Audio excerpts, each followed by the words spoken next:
Bon, ben, je vais commencer ma présentation. Donc, dans cette partie, je vais vous présenter les chiffres clés de la démographie dans le Grand Est. Donc, le Grand Est est la 6e région de France la plus peuplée. Au 1er janvier 2022, nous sommes 5 560 000 habitants. Et donc, l'évolution de la population sur la période la plus récente qu'on peut vous présenter, donc entre 2016 et 2022, est de 0% par an. Donc, la population n'augmente plus dans notre région, alors que la population augmente toujours en France, à raison de 0,3% par an sur la même période. Donc, sur cette carte de France, vous pouvez voir les territoires, vous pouvez voir en fait le taux de croissance annuel moyen de la population sur la même période par département de France. Donc, on voit assez nettement les territoires qui gagnent plus d'habitants. Donc, les départements qui s'approchent le plus des couleurs chaudes en rouge sont ceux qui gagnent des habitants, et ceux qui s'approchent le plus des couleurs froides en bleu sont ceux qui perdent le plus d'habitants. Donc là, les territoires les plus attractifs sont ceux des régions côtières, donc de Bretagne, tout le littoral jusqu'au sud de la France, qui remontent vers les Alpes. Ensuite, pour ce qui est du milieu de la France, nord-nord-est, ce sont les territoires qui sont les moins attractifs, où on voit donc en surbrillance notre région, la région Grand Est, qui se trouve parmi ces territoires.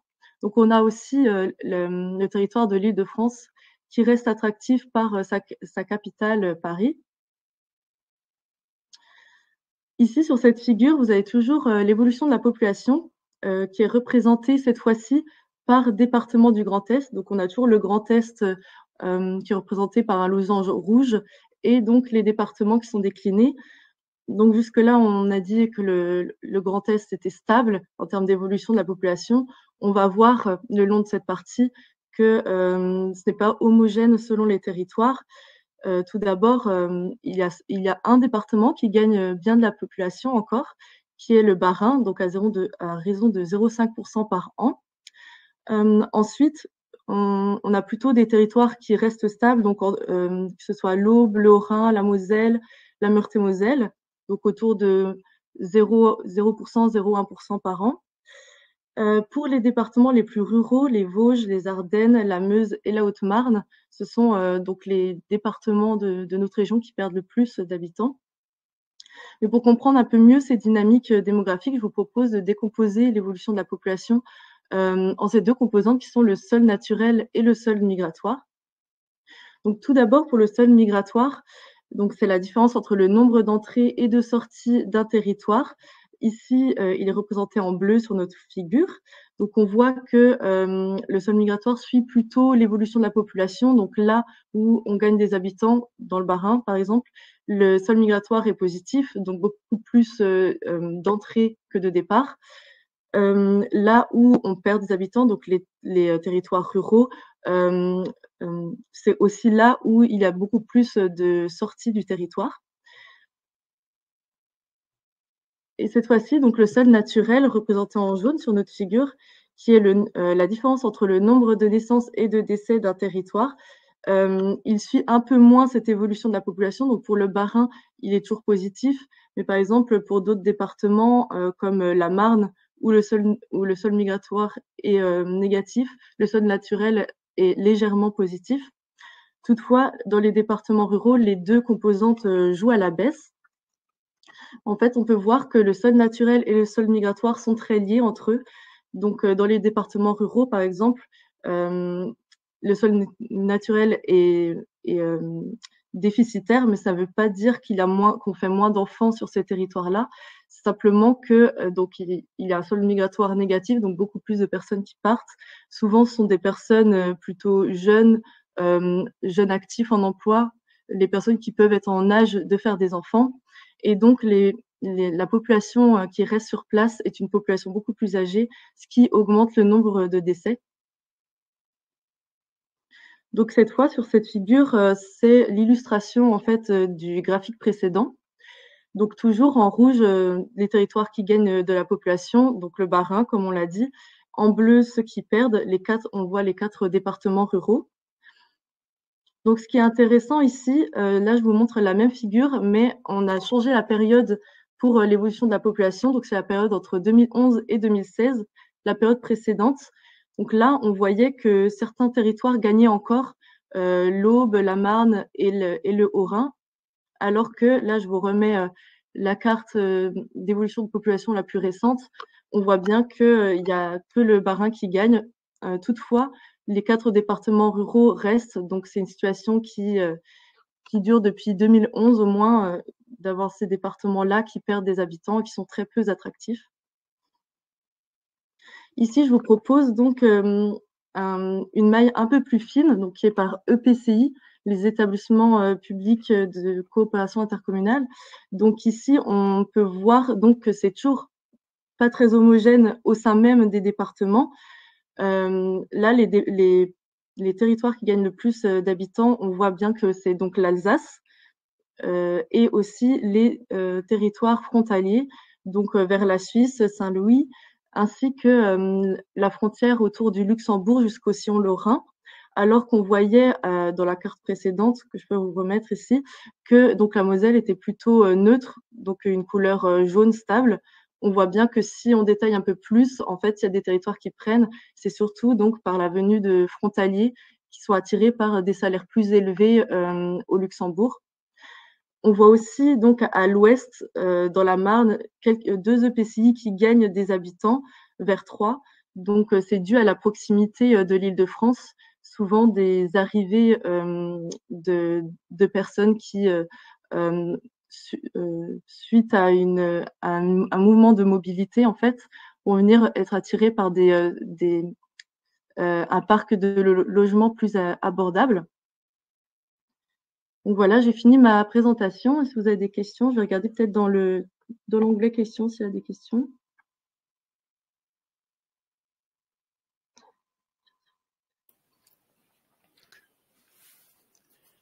Alors, on a une question assez précise de la part de José Roland sur. Alors, je vais la lire comme ça sera comme ça, tout le monde aura connaissance et puis ça permettra. Alors, il y a une question, existe-t-il des mailles plus fines? En fait, on peut descendre jusqu'à la maille commune, oui. Mais en soi, quand vous voyez, par exemple, sur cette carte par EPCI, elle existe aussi par commune. Vous pouvez la retrouver d'ailleurs sur la dernière étude sur le site de l'INSEE, donc sur l'évolution de la population. En fait, on tire les mêmes messages globalement. Sur la carte par commune, on peut voir les territoires qui gagnent le plus, c'est vraiment autour de Strasbourg, toute l'Alsace. Plus précis que commune, pas à ma connaissance.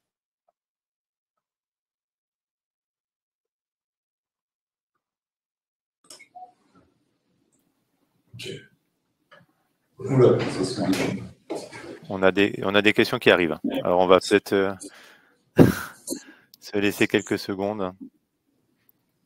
Alors, oui, tu as bien fait. Pour revenir à la région des Trois, est-ce que vous identifiez à travers des chiffres un gain de retard post-Covid? C'est une réponse sur le post-Covid, parce que souvent on a cette question-là. Il faut quand même rappeler comment est fait le recensement de la population. On est sur des pas d'évolution de 5 ou 6 ans. Pourquoi? C'est parce que le recensement de la population, il se fait partiellement chaque année. On fait sur les communes de plus de 10 000, on fait un morceau par an. Et sur les communes de moins de 10 000, on en fait un groupe par an, histoire d'avoir au bout de 5 ans quelque chose d'assez robuste pour faire des calculs de population. Et le Covid, bon, c'était 2020, c'était 2021. Donc, pour avoir une bonne vision sur l'effet Covid, il faut attendre un petit peu d'avoir un cycle de collecte complet, donc 2022, 2023, 2024, 2025 et 2026, pour avoir vraiment une bonne vision là-dessus. Ouais. On a fait une étude sur l'immigration. Ouais, tu peux y aller si tu veux. Ouais.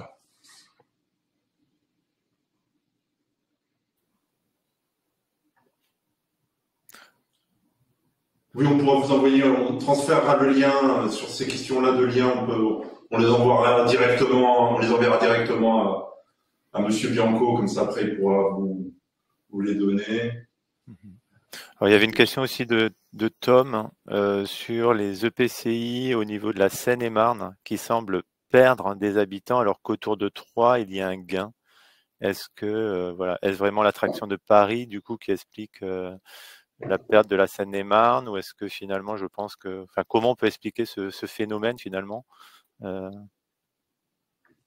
C'est assez complexe comme ça de répondre à chaud, hein, parce que Montreux, c'est quand même une grande ville qui peut avoir aussi son développement, on va dire, autonome, hein, son attractivité locale. Évidemment, plus on se rapproche de l'Île-de-France, vu l'importance du territoire, plus on peut avoir des effets un peu complexes. Ce qu'on peut savoir aussi, c'est ce qui est important, c'est pas seulement la proximité en kilomètres, on sait, c'est aussi la proximité en termes de transport en commun. Donc, on n'a pas regardé dans le détail ce qui se passait en Seine-et-Marne, mais il doit y avoir des jeux d'attractivité assez complexes. Mais là, il faudrait qu'on regarde ça d'un petit peu plus près. D'accord. Ouais, juste moi qui viens, c'est une impression comme ça, moi qui viens de Seine-et-Marne, il y a une Seine-et-Marne qui est assez dynamique, proche de Paris, et puis quand même une Seine-et-Marne qui est très rurale et qui est très à l'écart des réseaux, etc. Et donc, même si on habite plus proche par rapport à Troyes, c'est ce que tu dis, et en pratique, on est très loin de tout dans cette zone-là, et c'est pas si étonnant de voir que la population n'est pas si dynamique. D'accord. Ça rejoint la question sur les métropoles, parce que j'ai vu une question, on voit que les métropoles sont quand même dynamiques. Alors, la plus dynamique, c'est Strasbourg, mais il y a quand même, quand on regarde cette carte-là qui est exposée, on voit un effet métropole. Alors, il y a métropole, la principale c'est Strasbourg, mais il y a aussi Metz, il y a l'effet du Luxembourg, hein, qui est l'effet aussi presque métropolitain. Il y a Troyes, il y a un peu aussi Reims, hein, même si c'est en rose clair. On voit quand même que dans les villes, il y a une dynamique démographique qui reste présente et essentiellement liée à l'attractivité, ce que disait Mélodie par rapport aux étudiants, par rapport aux jeunes actifs, qu'on ne retrouve pas dans les territoires ruraux. En tout cas, dans ce que vous dites, ce qu'on peut retenir, c'est quand même qu'il y a une forte, finalement, une forme de corrélation qui se fait par rapport justement aux étudiants et à l'emploi, pour expliquer la carte, hein, finalement de l'évolution de la démographie. C'est un peu ça qu'on en déduit. C'est un élément important. Il y en a d'autres, hein. C'est aussi les services disponibles sur place, mais souvent il y a des corrélations entre les deux. Là où il y a de l'emploi, souvent c'est là où il y a le plus de services disponibles. C'est pas le seul élément de choix des mobilités, mais c'est clair que ça rentre en ligne de compte. D'accord. On a une question d'Olivier justement qui demande: est-ce que la baisse de construction de logements neufs peut avoir un impact durable sur l'évolution de la démographie? Question assez précise. Je ne sais pas si vous avez des éléments ou non. Voilà. C'est sûr. Ça peut être un élément. On parlait d'attractivité, hein, avoir des logements de bonne qualité, ça joue beaucoup. Donc après, où sont construits les logements, c'est aussi ça la question. Hein, parce que construire des logements là où il n'y a pas de travail, où il y a peu d'habitants, voilà, est-ce que c'est pas une solution en soi? D'accord. Voilà. Peut-être une dernière question de Robert Becht. Si les données proviennent de 2022, soit fin Covid, la migration vers les zones rurales ne semble pas vérifiée.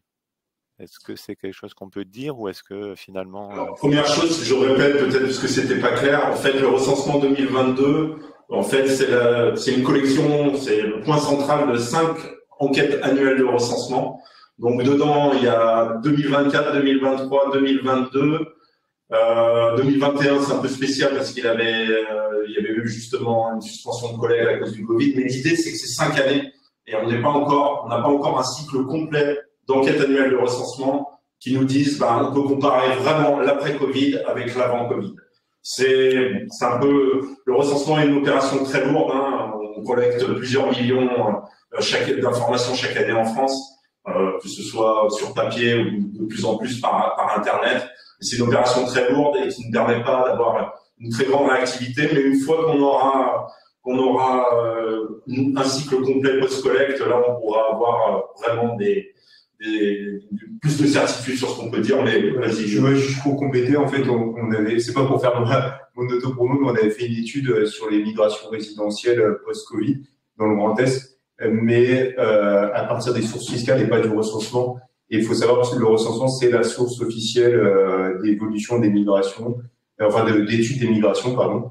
Mais comme le recensement n'était pas pertinent à l'époque, en tout cas pour les raisons que donne Rémi, on a utilisé, faute de mieux, les sources fiscales, à voir si les résultats se confirment par le recensement, ça on verra plus tard.